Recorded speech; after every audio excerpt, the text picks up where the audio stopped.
Glória a Deus. Cumprimento a todos com a paz do Senhor Jesus. Vamos orar. Pai, nós bendizemos o Teu nome. Grato a Ti pela Tua presença, grato a Ti por esse louvor, por essa adoração. Grato a Ti, Senhor eterno, porque o Senhor se faz presente neste lugar.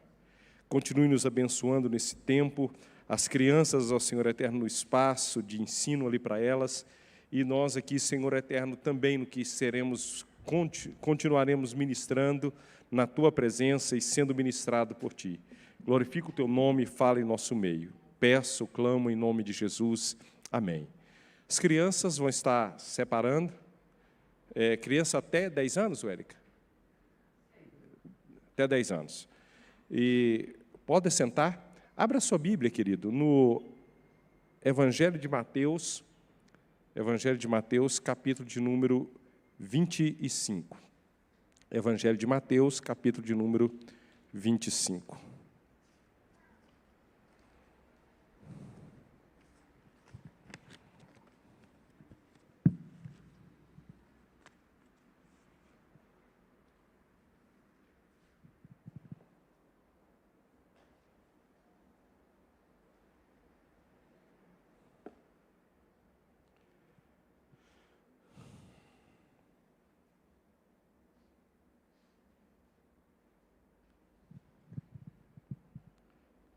Versículo 1 de Mateus 25.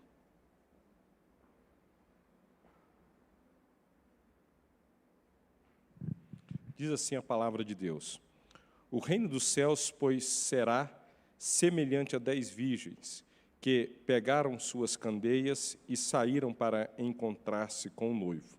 5 delas eram insensatas e 5 eram prudentes.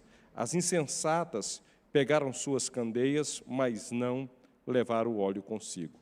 As prudentes, porém, levaram óleo em vasilhas, juntamente com suas candeias.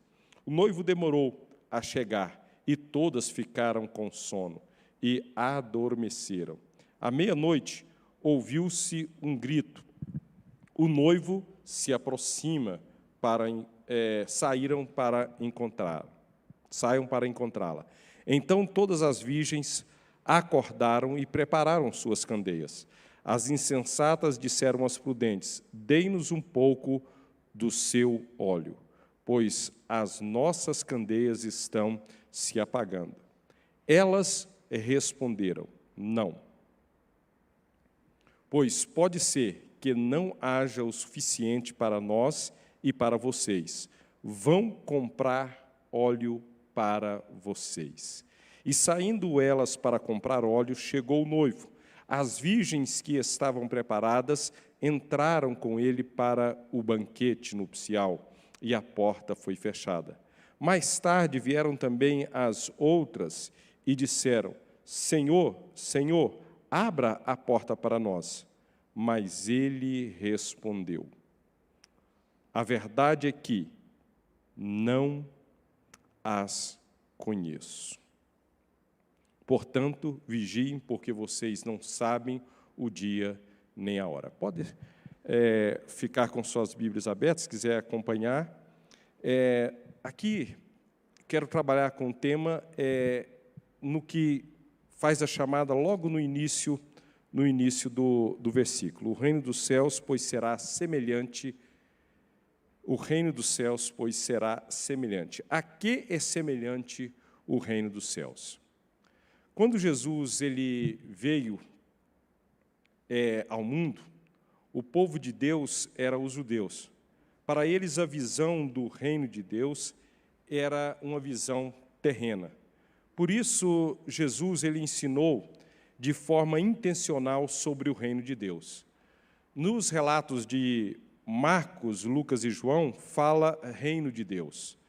Aqui em Mateus, utiliza reino dos céus, sendo citado por 12 vezes até o capítulo 13, versículo 11, e outras 10 vezes do capítulo 13 até o 24. A diferença do capítulo 13 em diante é que utiliza esse termo. A que me assemelharei, a que é semelhante o reino dos céus.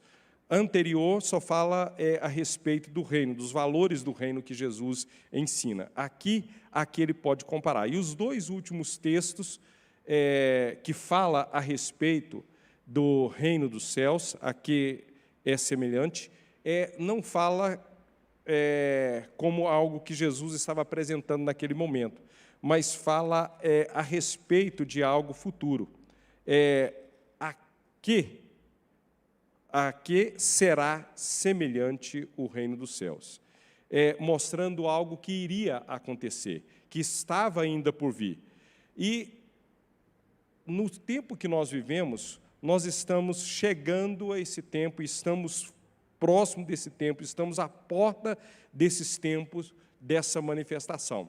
Por isso, quero me ater a esse texto aqui de Mateus, capítulo 25. Do capítulo 13, do versículo 24 em diante, aparece 11 possibilidades comparativas a que se assemelha o reino de Deus. E nessas 11 possibilidades comparativas, para que nós possamos conseguir vislumbrar as coisas espirituais de uma forma terrena. Naquilo que dá um vislumbre de algo espiritual. Jesus dá um exemplo no mundo, no reino físico, para que nós possamos ter, pelo menos, um pouco da compreensão do que é o reino dos céus. As 11 comparações aparecem, então, 6 delas no capítulo de número 13, do versículo 24 ao versículo 30, falando a respeito da boa semente e o joio, e do versículo 36 ao 43, a explicação dessa parábola que Jesus explica. Do versículo 31 e 32, fala a respeito do grão de mostarda, e no versículo 33, fermento. O versículo 44 a tesouro escondido, e a pérola de grande valor, no versículo 45 e 46. E encerra o capítulo falando que o reino dos céus também é comparada como uma rede de pescador. Em cada uma dessas, ele traz um determinado valor, que nós não vamos entrar em detalhe aqui. Nós vamos estar nos atendo apenas ao capítulo 25, no texto que nós lemos. Mas as outras vezes que aparece, no capítulo 18, versículo 23 a 35, fala a respeito de que é comparado a um rei que resolveu ajustar conta com os seus servos. No reino dos céus tem prestação de contas. No capítulo 20, versículo 1 a 16, dos trabalhadores na vinha, aqueles trabalhadores que não foram fiéis e que depois foram tomados o direito da vinha. No capítulo 22, versículo 2 a 14, as bodas do filho do rei, também é comparado com as bodas do filho do rei. E versículo 25, do versículo 1 a 13, o texto que nós lemos, e versículo 14 a 30, que é a parábola dos talentos. A única que não é citada no início, a que é semelhante, ou a que será semelhante ao reino dos céus, é essa última parábola, porque ela dá sequência ao início do capítulo, que o reino dos céus será semelhante. E no versículo 14, quando entra nessa parábola dos talentos, fala, pois será, dando continuidade à semelhança. E aqui será semelhante a um homem que, ausentando do país, chamou os seus servos e distribuiu os talentos conforme a capacidade de cada um, na narrativa aqui de de Mateus. E os escritores dos 4 evangelhos, eles tinham um objetivo: mostrar para seus leitores que é outro reino. Não, é um reino com regras diferentes do reino aqui da terra. É o reino que possui uma cultura diferente da cultura deste mundo. É um reino que ninguém é inserido nele por DNA, de comprovação parental, mas ele é inserido de maneira totalmente diferente. Não há favorecimento, como muitas vezes há no reino dos homens. Não há jeitinho, como principalmente nós temos aqui no Brasil. Há uma justiça que funciona, um sistema judiciário que funciona perfeitamente, porque quem é o juiz de toda a terra, é o perfeito juiz, é o juiz que ele sabe julgar, porque ele vê cada cena. Ele não precisa nem de testemunhas, ele vê, ele presencia, ele sabe o que aconteceu. E ele julga além dos fatos, ele julga até mediante a intencionalidade do coração, porque ele conhece a intenção dos corações. Então, nós possuímos um juiz que ele não depende de testemunhas, ele é perfeito no seu julgamento. E ele considera todos esses detalhes da intenção do coração. Nós temos diversos outros textos, e eu não quero citar aqui, na parte inicial, são 12 outros pequenos textos que falam a respeito da forma que Jesus compara o reino dos céus. Indo, então, aqui para o entendimento que o Senhor nos traz para compartilhar nessa noite, de que a única forma, o único meio para ser inserido nesse reino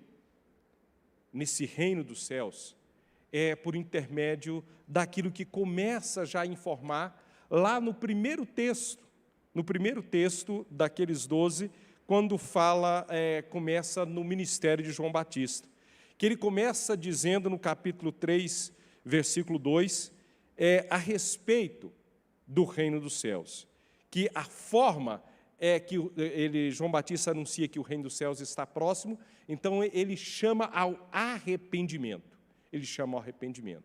mostrando que a forma de sermos inseridos no reino dos céus é reconhecendo os nossos erros, é reconhecendo as nossas falhas, é reconhecendo os nossos pecados, é reconhecendo as nossas debilidades.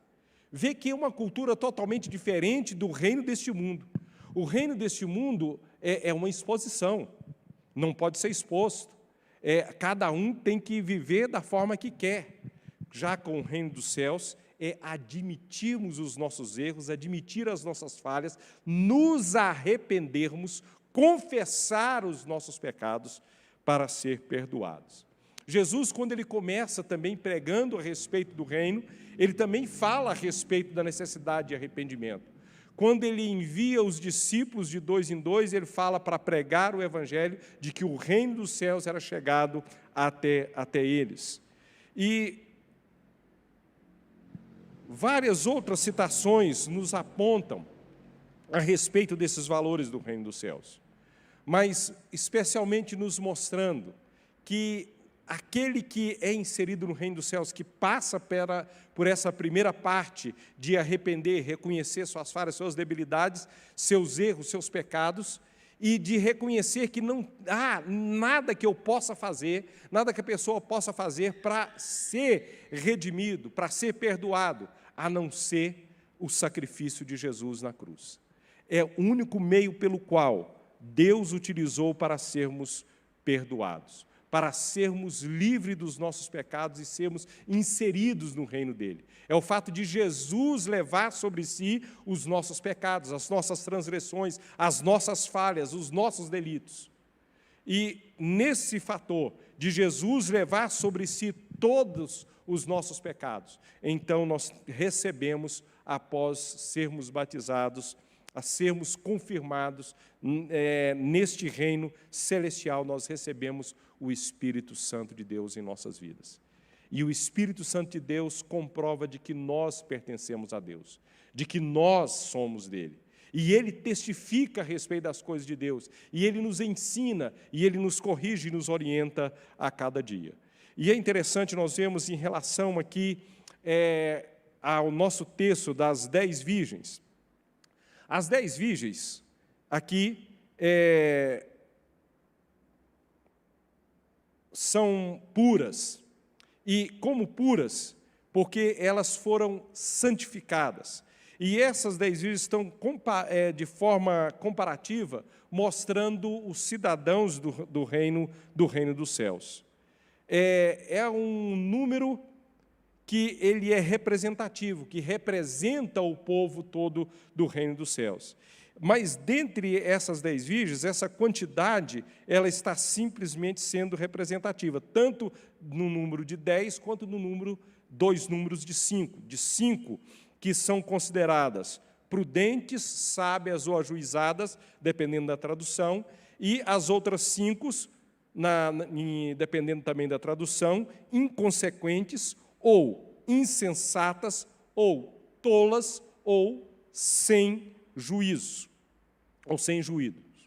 Então, todos nós somos santificados mediante o sacrifício de Cristo e a ação do Espírito Santo de Deus em nossas vidas. E elas parecem de forma bem semelhantes. Elas são iguais às 10 virgens, no primeiro momento, quando apresenta as características no texto. Elas parecem ser iguais, todas tinham lâmpadas. Ou seja, todas procuravam andar na luz.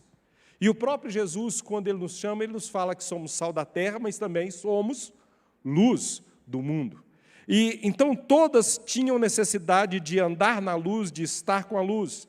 E todas elas, além de ter lâmpada, quando nós andamos na luz e estamos na luz, aquilo que nós fazemos pode ser visto. E muitas vezes aqui no contexto da igreja não se vê quais são as nossas atitudes, como agimos, se agimos de maneira que agrada ao Senhor. Mas no nosso dia a dia, dentro da nossa casa, no nosso trabalho, no nosso estudo, nos nossos afazeres, na nossa vizinhança, a luz de Deus revela quem de fato somos. Então, é lá, no nosso dia a dia, que as nossas obras vão ser vistas. Como nós agimos vai ser visto se andamos segundo o Senhor. Em todas elas, todas as 10 virgens esperavam o noivo. Como nós esperamos o noivo que é Jesus. Esperamos a segunda vinda de Cristo. Temos essa esperança. Todo aquele que é servo do Senhor Jesus, todo aquele que crê em Jesus, aguarda a segunda vinda dele. Porque a palavra de Deus profetizou a respeito dessa primeira vinda, e ela se cumpriu, mesmo sendo profecias 1000 anos ou mais de 1000 anos antes da vinda de Jesus, da primeira vinda de Jesus. E da mesma forma houve profecias e há palavras do próprio Jesus e dos discípulos a respeito dessa segunda vinda.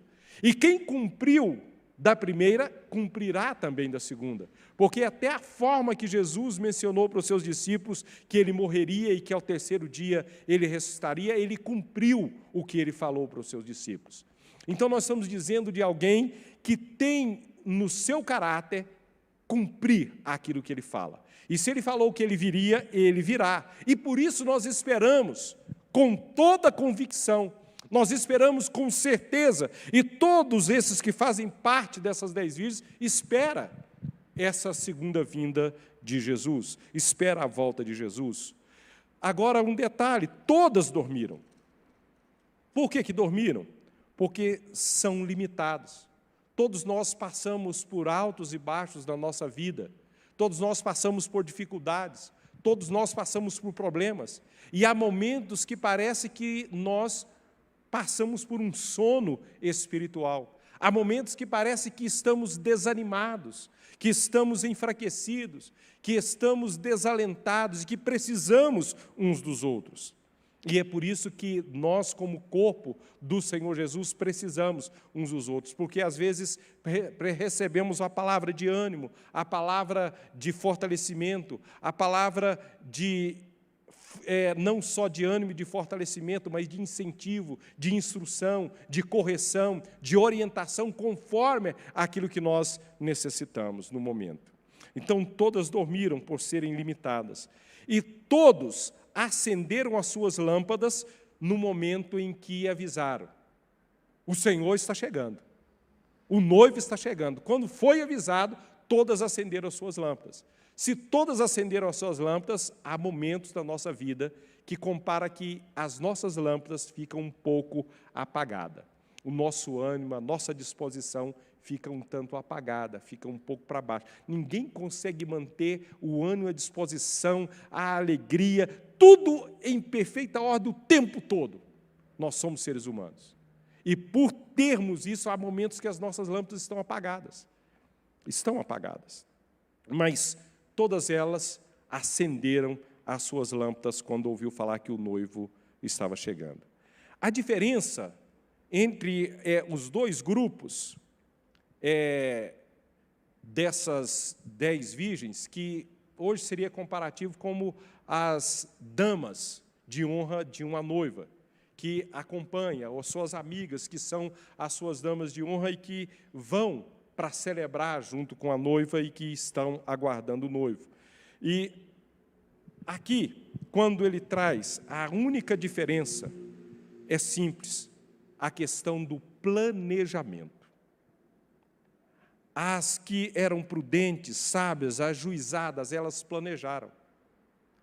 Elas planejaram, elas viveram com naturalidade, elas trabalharam para que isso ocorresse. Elas prepararam-se no decorrer dos dias e elas tinham azeite para as suas lâmpadas.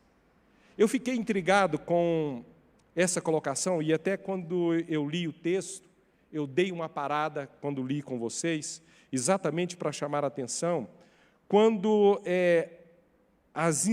versículo 8, quando as insensatas disseram aos prudentes, dei-nos um pouco de seu óleo, pois as nossas candeias estão se apagando. As prudentes então responderam, não. Parece ser muito dura a resposta, né? Parece ser muito dura a resposta. Mas é interessante nós vermos a questão de algo que veio ao meu coração e que eu fiz uma própria alegoria, mas essa alegoria está firmada em princípios do que está sendo ensinado por Jesus em relação ao reino dos céus nos textos anteriores. E nessa alegoria, esses princípios ensinados do reino, eu quero colocar aqui o azeite. Esse azeite, ele era de fabricação artesanal, que necessita do trabalho da colheita, necessita de levar e prensar para extrair o óleo, e que nesse óleo há algumas qualidades nesse óleo. Uma delas é o óleo mais puro, o óleo mais refinado, era separado para a unção de reis, sacerdotes e profetas. Um outro óleo, na sequência desse óleo, tinha o óleo que era separado e que servia para alimento.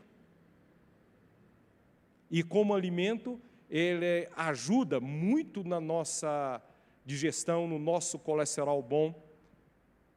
Ele ajuda até mesmo a combater o colesterol ruim. E aqui eu estou falando diante de alguns nutricionistas aqui. Não só a pastora Yolanda, mas ela fez discípulos aí na igreja. Tem outros nutricionistas aí. Pode conferir com ela depois. Além de ser bom na alimentação, ele também era utilizado para cura, para untar feridas, para ungir e para cura de enfermidades, para colocar em locais de enfermidade, para servir como cura.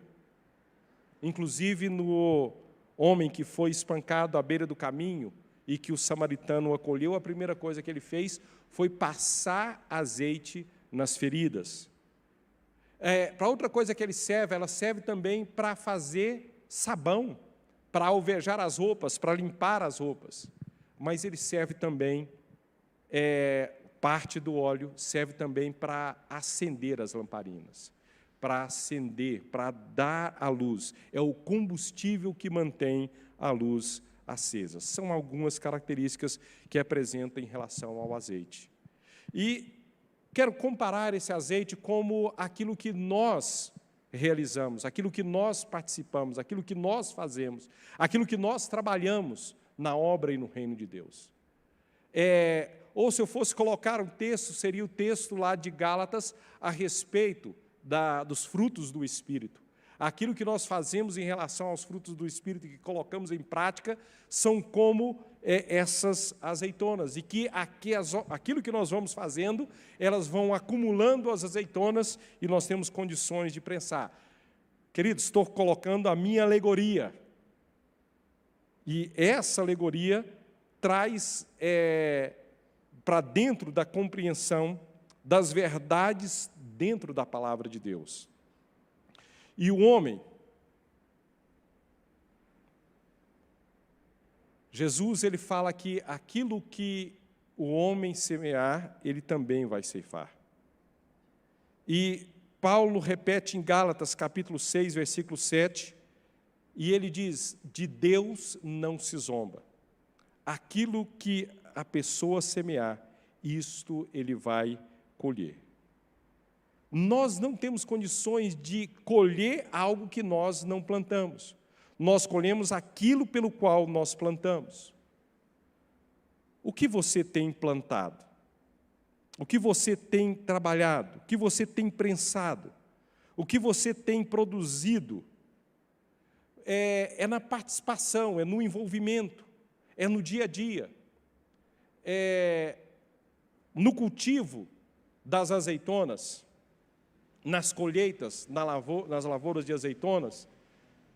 Quem participava e estava envolvido era conhecido pelos demais, e quem estava trabalhando na prensagem.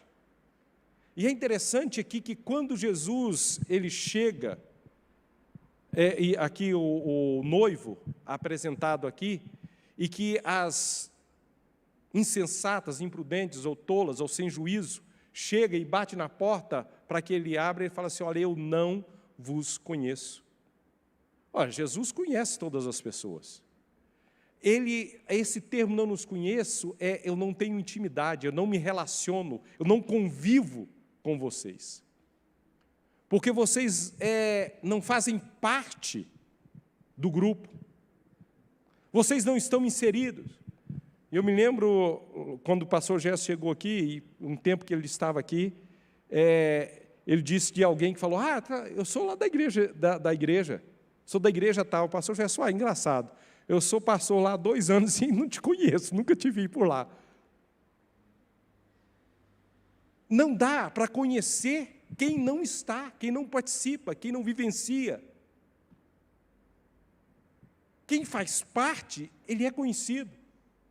Ele ajuda um aqui, ele socorre outro ali, ele contribui com as poltronas, ele contribui com mão de obra, ele faz, ele ajuda, ele está envolvido, ele participa da vida da igreja. Ele participa do dia a dia. Ele participa naquilo que é financeiro, mas participa naquilo que também necessita da sua mão de obra, necessita dos seus dons, necessita dos seus talentos. E quando Jesus ele fala essa palavra no final, no versículo 12,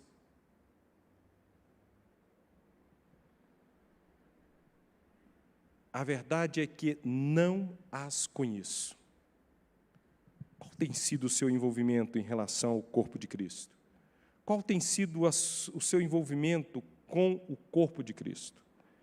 É interessante que a nossa comunhão e relacionamento com Deus, ele é simplesmente, Jesus ele traz isso nos seus ensinos, na sua instrução, e João, o discípulo amado, escreve na carta de João, até mesmo confrontando, dizendo, como você pode dizer que ama a Deus que você não vê, se você não ama o seu irmão que você vê? Está muito ligado a nossa adoração e o nosso culto e a nossa vida, a nossa comunhão com Deus está muito ligado com o nosso relacionamento uns com os outros. Jesus Cristo, até mesmo em uma das instruções dele, ele disse, olha, eu tive fome e vocês não me deram de comer. Eu tive sede e vocês não me deram de beber. Senhor, quando é que que isso aconteceu? Quando que nós deixamos? Quando que nós não socorremos? Quando? E aí, no final do capítulo 25, depois da parábola dos talentos, vai mostrar vai mostrar esses valores. E Jesus só dá uma palavra: quando vocês deixaram de fazer a um destes pequeninos, vocês deixaram de fazer a mim. Quando vocês não estiverem envolvidos no corpo, quando vocês não socorreram, quando vocês não estenderam a mão, quando vocês não visitaram. Ou seja, isso é responsabilidade, não é só dos pastores da igreja. Isso é responsabilidade de nós como corpo. Porque Jesus, quando fala a respeito dessa questão do julgamento no fim dos tempos e traz essa aplicação aqui, ele não fala assim, e Jesus falando com os líderes religiosos, ou falando com os pastores, não, ele está falando de modo geral, é para todos. E quando fala a respeito daqueles que cumpriram, eu tive fome e vocês me deram de comer, eu tive sede e vocês me deram de beber. Nós temos que servir como corpo de Cristo. Nós precisamos de ter azeite. E o azeite, ele é preparado no decorrer da caminhada. Naquilo que nós trabalhamos, na obra, no reino, nós acumulamos, nós guardamos azeite. E no momento em que nós dormirmos, no momento em que nós estivermos fracos, no momento que nós estivermos desanimados, quando vem alguém e nos lava, quando vem alguém e nos unge, quando vem alguém e nos abençoa, quando vem alguém e nos repreende, nós simplesmente pegamos do azeite que nós temos guardado, colocamos na nossa lâmpada e aquela pessoa que vem trazer a palavra de ânimo reacende a nossa chama. Reacende a nossa chama, porque temos azeite. Mas quem vive de uma igreja para outra, ele não cria relacionamento. Ele precisa de ter um local, ele precisa de ter a sua lavoura. Ele precisa de ter o local a qual ele esteja inserido. Ele precisa de ter o local a qual ele participe da vida daquela lavoura, daquela localidade, daquele campo. E nós precisamos de estarmos envolvidos, inseridos nesse sentido. Feche seus olhos nesse momento. De que maneira que você está? Se você está como aquelas 10 virgens, em alguma das situações, como imprudente, como tolo, nessas características das 10 virgens, sem juízo, insensatas, ainda há tempo. Ainda há tempo de se envolver, ainda dá tempo de viver a vida da igreja, ainda dá tempo de socorrer, de estender a mão, ainda dá tempo de produzir o azeite. Ele é artesanal.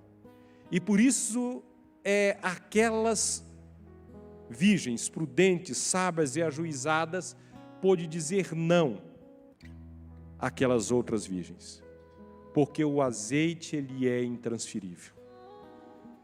O problema é que tem muitos por aí vendendo azeite.